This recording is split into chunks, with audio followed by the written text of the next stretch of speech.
Good morning. It's a nice chilly Bakersfield morning here. It says, I get you think you have to comment on things, but just don't. Not on Kilian. First look it up. Check who he is and what he has done, and then come back. Sit down, make another video of how amazing it really is that he even goes for an event like that. He is the GOAT of mountain running, skiing, ultra trail races, vertical KM races, short mountain races. He's done it all. Believe me. He won it all. Believe me. Have a nice day and be smart. Don't comment on Kilian's running with 40 kilograms of fat around your belly, my friend. Oh, and just so you get the idea, Utmb is 100 miles with 10,000 meters of elevation gain. Do you realize these guys run the course in 19, 20 hours? God, you are really something. I guess I might be really something. It's interesting. You got to go for the fat shaming, which, I don't care. It's like I started running back in 1979. I was always a big guy. I was probably 160 pounds. I don't know what that is, 70 kilos. And, went under 3 hours numerous times while I was running college cross country. Then did triathlons, kept getting bigger. Did Rill and Clydesdales. But the gist of it is this guy, I don't even think he really watched the whole video. But if he did, he didn't look at my background, which is fine and stuff. But, I know who Kilian Jordan is. And I talked about it, and he's a great runner. But just the him thinking and his people and Solomon. I mean, I get it. They're selling products and they're getting media attention, and they're getting lots of attention, just like I'm getting attention for doing my post. But to think that you're going to just go from being a great trail runner and get on a track and run 400-meter track for 24 hours and beat a record that's been around for 23 years by one of the greatest runners of all time, Yiannis Kouros. It's just, ludicrous in a way, and I just see this happening more and more. And so that's why I kind of wanted to say something. And, to give some of my background, yeah, I'm fat. I'm at about 118 kilos this morning. I prefer to be about 113, which is where I've been after I dropped weight. I used to be, 300 pounds. I don't know, 130 kilos, 140 kilos. I did get down, even though I did walk and run back then, but I got down to 250 around 2010, 2011.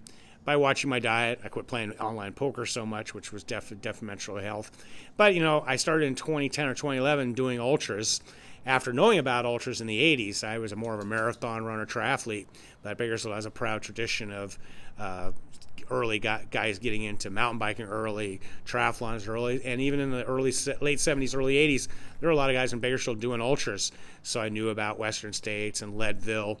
And one of my friends, Leo Marquez, did 44 miles in 24 hours. I remember just thinking that's just unbelievable running on a track. So I've been very familiar since the early 80s with track races and fixed time ultras.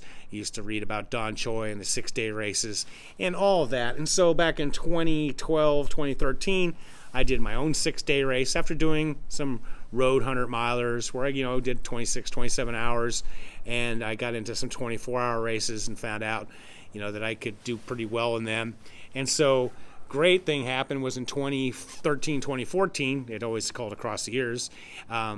Across the Years put on a 6-day race. Kouros came, Joe Fegis, I was there. It was my first real 6-day race.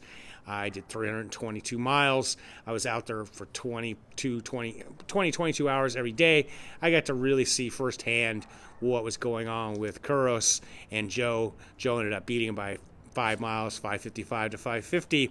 But I was out there late nights. I got to do my mile 198, 199, and 200 with Joe. I did mile 300 with Kilian. I had caught up to him, and I was out there a lot late at night with Kilian because he was, 57, which I'm now, and he was trying to beat Joe, and so he was just not sleeping. And so he was out there late nights, and it often was just me and him. It seemed the only ones really moving much because everybody else kind of goes to bed.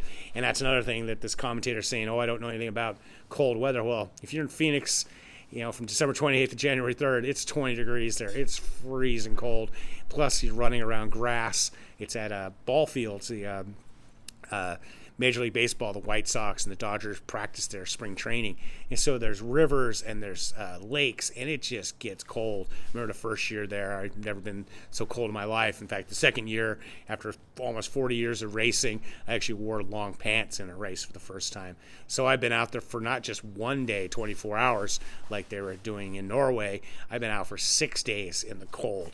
Granted, during the day, it was a little bit warmer in Phoenix. It got into the 50s or 60s, but at night, it'd be 20, which, is, -2 or 3 degrees centigrade. I never can figure that out.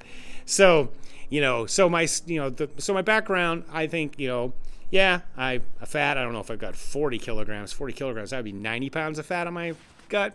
Let's see, 250. Yeah, maybe 160, but but I do carry it in my stomach. I kind of just did some quick internet, half-ass internet research, and I've done probably about 10 24-hour races. I've done 6 or 7 48-hour races, and I've done six-day races over the past 10 years. And so I do know something about those races, not just from my own performances, but I'm a student of the game, and I spend a lot of time watching and observing what's going on. I have quite a few friends in the ultra world who I help in races. They come to me, and I do the math for them or figure out what kind of splits they've got to do. I've helped people get to records in races. I've crewed at Desert Solstice, so I've seen Camille Herron break the world record in the 24. I was in a race in Modesto running where Courtney, before Camille broke the records, she set the American record in the 24-hour. I've been at races with Zach Bitter where he's broke the 12-hour 100-mile records. In fact, he's going to go for the 24 this year at Desert Solstice. So I've been there in many races. The beauty of like a 6-day race, or I've even done a couple 72-hour and 48-hour races, is usually every day there's a 24-hour race. So I've been to six-day races, so I've seen the start of 36 24-hour races, and I'm on the course there 24/7. And one of the reasons I do well in these races is I'm mainly a walker, but I don't sleep a whole lot. So I've seen what works, what doesn't work. And so when I heard that Kilian was making this attempt and they were making all kinds of buzz about it, I was like, it's not going to happen. I mean, Yiannis Kouros is the greatest for a reason. You're not going to just jump from the trails and get on a track and start running and beat this record.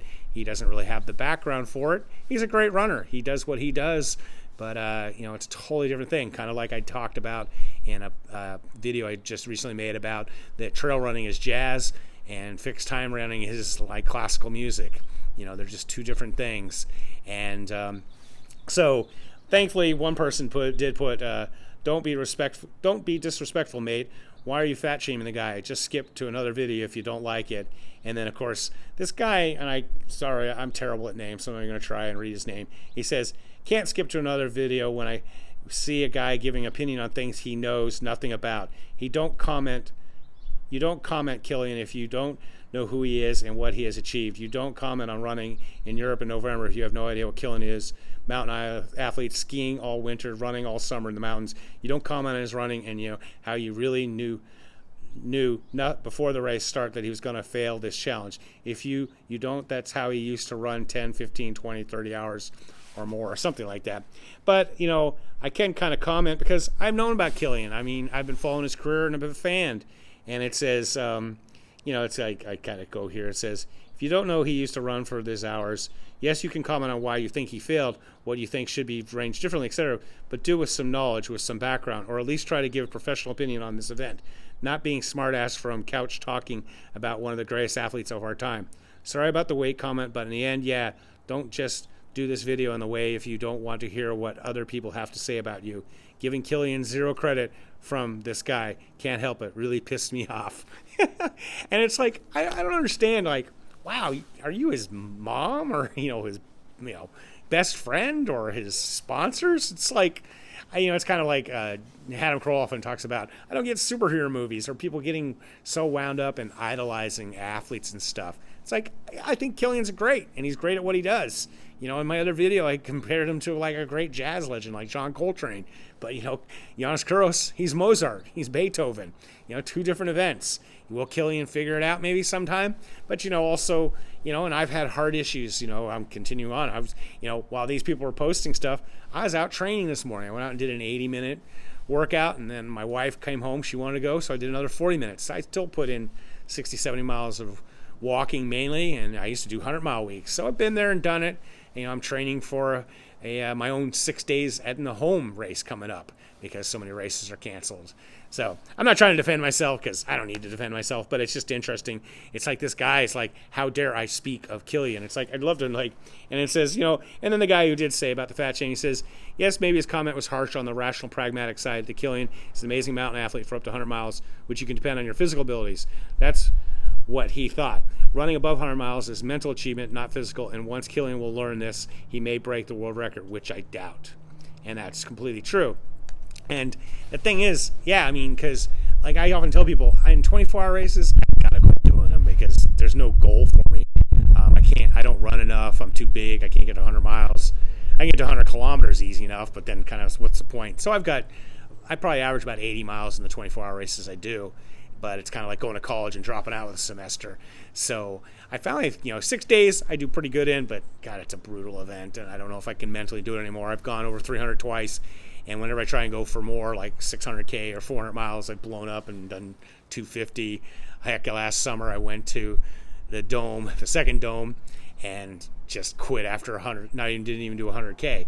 So, been there. It's just a big mental game. But one of the ways that strategy and chess match and mental game is I've done really well in 48-hour races. I've won a 48-hour race. I've podiumed in quite a bit of them. Because what happens is guys there are more 2,400 guys. They go out, they get a big lead, then they have to go to bed and sleep and crash. And when they get back up, I built a big enough lead that I can hold them off. And my numbers aren't great, 135 to 138 miles, but it's just enough. They don't have enough time to catch me. Now in a 72 race, they can take an 8-hour nap, wake up, and chase me down. 6-day race, it's a whole mind mess, and that's why I've never gotten to here. And so, like I said, it was just kind of interesting that this guy continued on about just saying, and I give him props for going for it, but he's going for it plus because Salomon is a big sponsor and they're selling product, and hopefully he'll learn from this and come back and do well. I'd like to see him run in like something like Desert Solstice or one of these races where there are other athletes, and see how he does.